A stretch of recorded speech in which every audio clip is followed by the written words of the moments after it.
It's 2026. A patient sits in a clinical suite. They are not there to party. They are there to confront a memory that has haunted them for 20 years. In their hand? A small pharmaceutical-grade capsule of midomethamphetamine. For decades, we called it ecstasy, or Molly, a Schedule I drug associated with strobe lights and dangerous basements.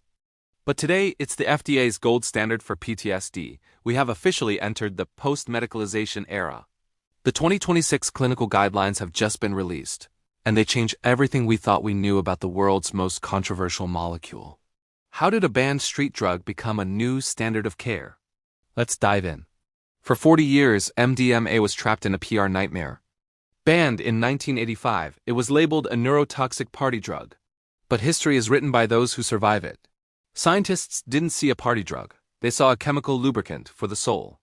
In 2026, we now recognize that the club drug label was a tragic misunderstanding of the molecule's ability to lower fear without clouding the mind.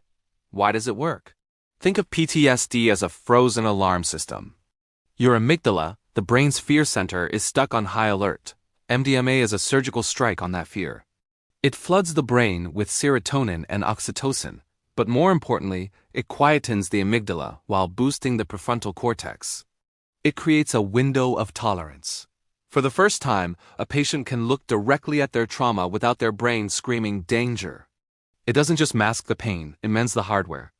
This isn't the take two and call me situation. The 2026 clinical guidelines are incredibly strict. First, the set. 3 8-hour sessions spaced weeks apart. Second, the supervision. You are never alone. 2 trained clinicians guide the journey. Third, integration. This is the 2026 secret sauce. The real work happens in the therapy hours after the drug has left your system. We need to be very clear. There is a massive difference between Molly and midomethamphetamine. Street drugs in 2026 are still a game of Russian roulette, often laced with fentanyl or caffeine. Clinical MDMA is 99.9% pure, produced in labs under rigorous oversight. One is a gamble. The other is a medical tool. The 2026 guidelines exist specifically to prevent the risks associated with unregulated use.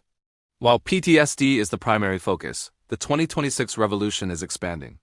We are seeing breakthrough trials for social anxiety and autism and even end-of-life distress.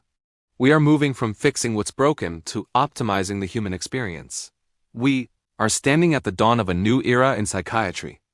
The 2026 guidelines have turned a weapon of the war on drugs into a tool for peace. But I want to hear from you. Are these 2026 protocols a medical miracle, or are the restrictions too tight? Do you think the club drug stigma is finally gone? Drop a comment below.